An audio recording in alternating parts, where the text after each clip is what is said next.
L'abbaye de Fontenay se trouve en Côte d'Or, en région Bourgogne. C'est une abbaye un peu particulière. Déjà, elle est l'abbaye cistercienne la mieux conservée au monde.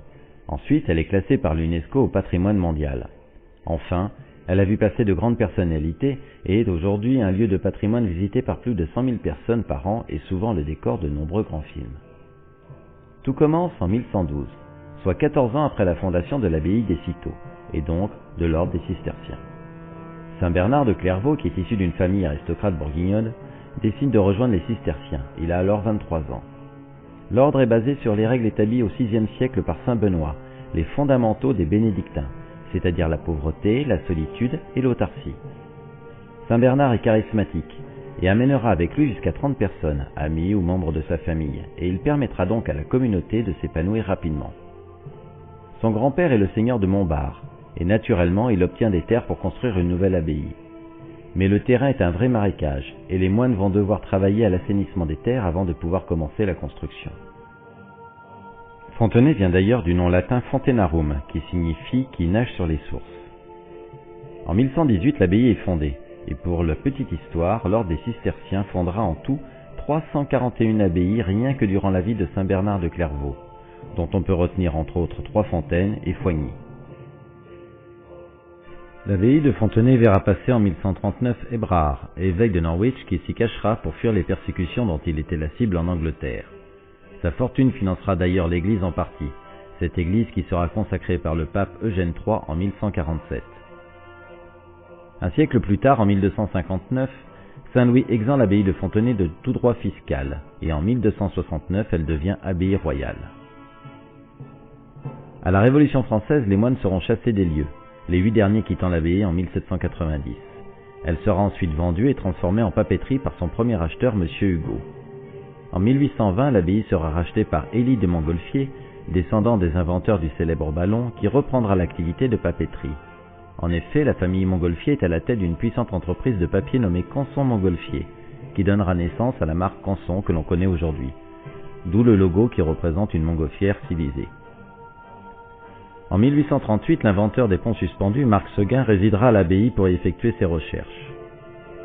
L'activité industrielle prendra fin en 1906, quand Édouard Hénard, banquier lyonnais et gendre des Montgolfiers, décidera de tout démanteler pour redonner à Fontenay son aspect d'antan et y entreprendra d'ailleurs de grands travaux de rénovation jusqu'en 1911 sans l'aide d'architectes. Mais les lieux ont été fortement modifiés et saccagés.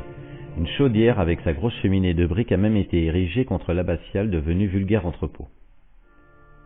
Aujourd'hui, l'abbaye de Fontenay, qui a été classée monument historique en 1852 puis classée au patrimoine mondial de l'UNESCO en 1981, appartient toujours aux descendants d'Édouard Hénard, et malgré la quasi-absence de subvention de l'État vu qu'il s'agit d'un bien privé, il rénove toujours les lieux dans le plus grand respect de ses origines grâce aux visiteurs et aux dons.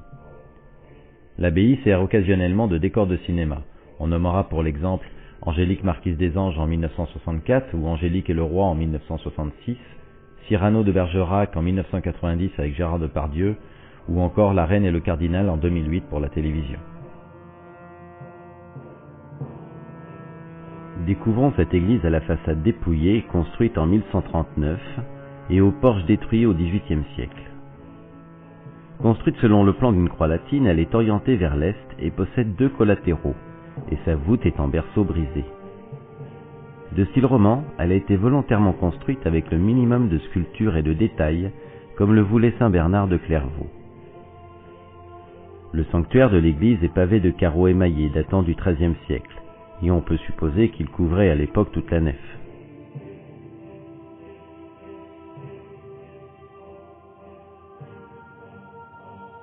Parmi les pierres tombales présentes, on remarquera celle d'Ebrard de Norwich, représentée avec une crosse, qui avait donc fui l'Angleterre et financé une partie de l'église.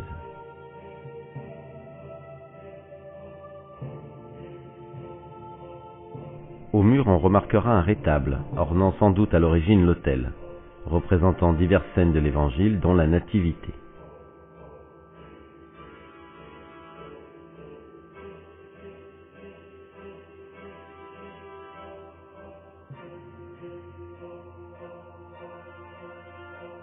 À droite, on pourra admirer une très belle statue de Notre-Dame de Fontenay datant de la fin du XIIIe siècle, et une porte surnommée la Porte des Morts, donnant sur un jardin, mais à l'origine elle donnait sur le cimetière de l'abbaye, d'où son nom. 2 tombeaux fortement éprouvés par le temps et sûrement par la Révolution française sont présents dans la partie sud du transept. Il s'agit du chevalier Mélot des Poisses et de son épouse. On peut monter ensuite un escalier jusqu'à un ancien dortoir des moines, dont la charpente en chêne du XVe siècle évoque la coque d'un navire renversé. Les moines vivaient donc dans la même pièce, comme voulu par les règles de saint Benoît, et y disposaient pour dormir d'une simple paillasse à même le sol.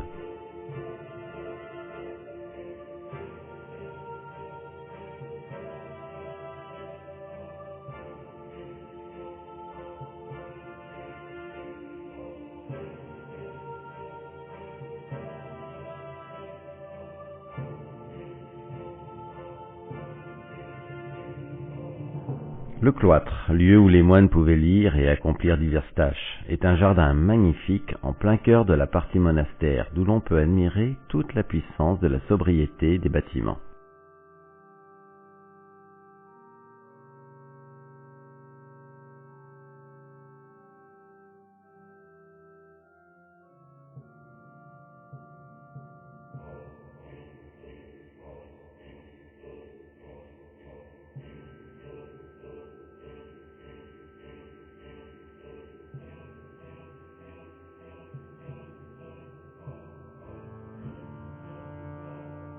Juste à côté du cloître, voici la salle capitulaire, voûtée sur croisée d'ogives.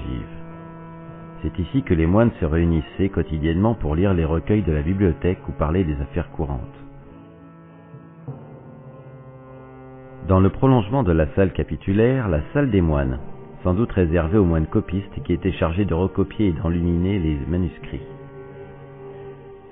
À proximité, une pièce sombre, le chauffoir, que l'on ne verra pas ici, mais qui est équipé de 2 cheminées de grande taille, ce qui a amené sûrement un peu de chaleur dans la salle des moines et plus haut dans le dortoir, car seul le chauffoir, l'infirmerie et les cuisines étaient autorisés d'avoir du feu.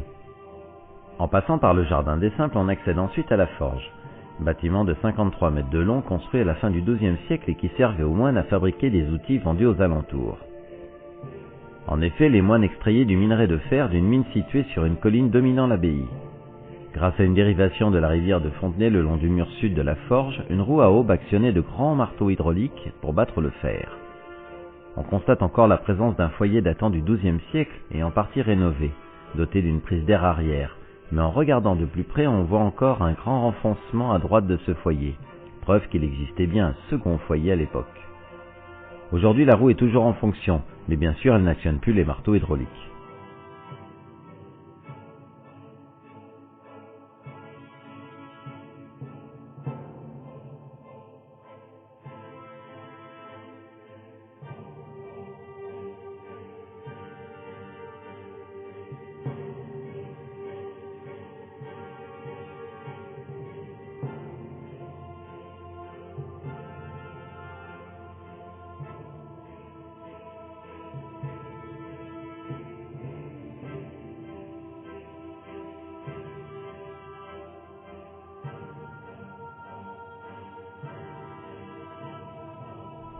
Pour terminer notre visite, on se rend dans ce qui était la chapelle des étrangers et la boulangerie de l'abbaye, aujourd'hui le musée lapidaire et la librairie du site.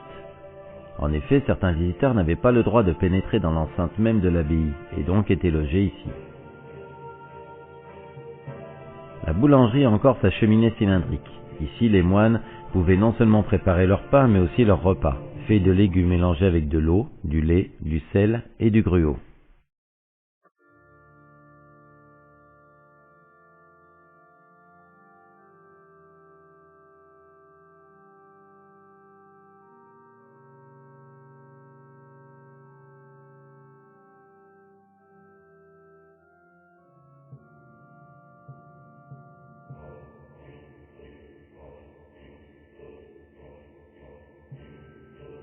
Voilà pour notre visite de l'abbaye de Fontenay. Je ne peux que vous conseiller vivement de vous y rendre, chaque visiteur participant à la rénovation du lieu, un lieu d'exception où on est très bien accueilli.